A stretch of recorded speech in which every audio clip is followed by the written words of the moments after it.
च्या सुट्टीत मुलांना खाण्यासाठी हा एक खाऊचा प्रकार आज आपण बघू. गुळपापडी. पण त्याची वडी किंवा लाडू नाही बनवायचा, नुसतीच ठेवायची ती.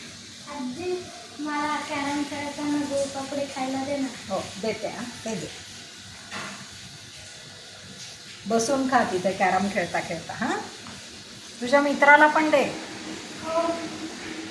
तर ही गुळपापडी कशी बनवायची ते मी आज तुम्हाला दाखवणार आहे. बघू आपण. नमस्कार. मुलांच्या उन्हाळ्याच्या सुट्ट्या सुरू झाल्या की त्यांना सारखा खाऊ द्यावा लागतो. वेगळ्या वेगळ्या प्रकारचा खाऊ करून देणं म्हणजे आयांची कसोटीच असते. तर आज मी तुम्हाला त्याच्यासाठी एक काकवीची गुळपापडी दाखवणार आहे.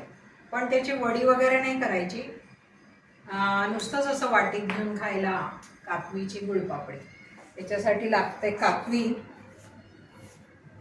तूप आहे अर्धी वाटी, 2 वाट्या कणिक आणि थोडेसे पोहे. पोहे त्याच्यात टाकले म्हणजे ते असं कुरकुरीत होतं आणि अडकत नाही.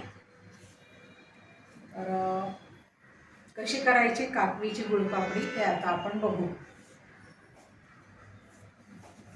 आधी मी तूप टाकते कढईमध्ये. याच्यात आपण हे आपले नेहमीचे पोहे असतात ना, जाड पोहे, ते तळून घेऊ.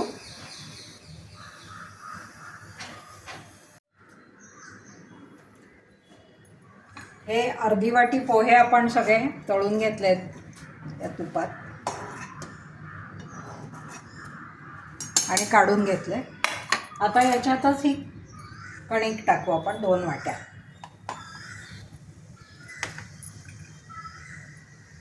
थोडेसे पोहे राहिले तरी चालतात, कारण नंतर आपल्याला मिक्सच करायचे असतात. आता ही कणिक चांगली भाजून झाली की त्याच्यात ही काकवी टाकायची आणि हे तळलेले पोहे टाकायचे की आपला पदार्थ तयार. आणि त्याच्या वड्या किंवा लाडू असं काही करत नाही बसायचं, म्हणजे डब्यात भरून ठेवायचं. मुलं मग चमचा वाटी घेऊन स्वतःच्या हाताने घेऊन खातात किती पाहिजे ते.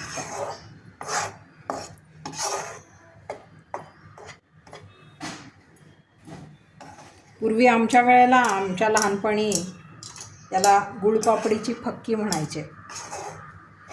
फक्की म्हणजे असं फक्त हातात घेऊन अशी खायची.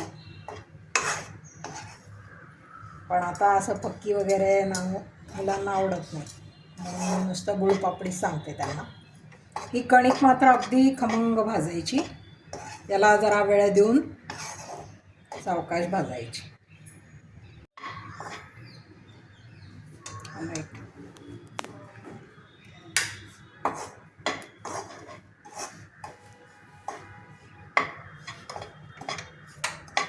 हे बघा, ही कणिक अगदी खमंग भाजली गेली आहे, छान लालसर रंग येईपर्यंत.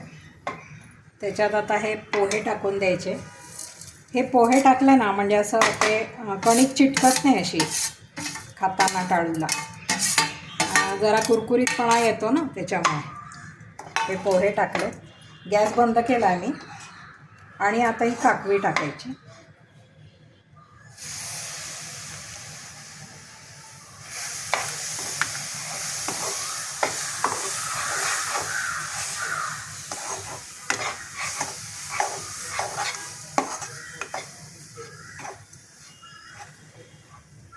याची आपल्याला वडी बांधायची नाही आहे, लाडू बांधायचा नाही आहे. हे असंच डब्यात भरून ठेवून द्यायचं आणि वाटी चमचा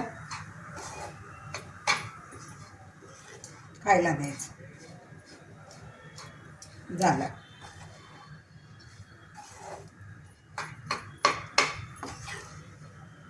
काकवी असल्याने तो गूळ वितळला का वगैरे असं काही याचं काम नाही. आणि काकवी पण संपते. एखाद्या वेळेला घरात आपल्या काकवी उरलेली असली तर करण्यासाठी हा खूप चांगला पदार्थ आहे. आणि ज्यांच्या घरात काकवी नाही ते मग गूळ बारीक चिरून या वेळेला घालू शकता काकवीच्या ऐवजी. अर्धी वाटीच, जास्त नाही. हे बघा, हे आपलं तयार झालं आहे. मी आता तुम्हाला बाउलमध्ये काढून दाखवते.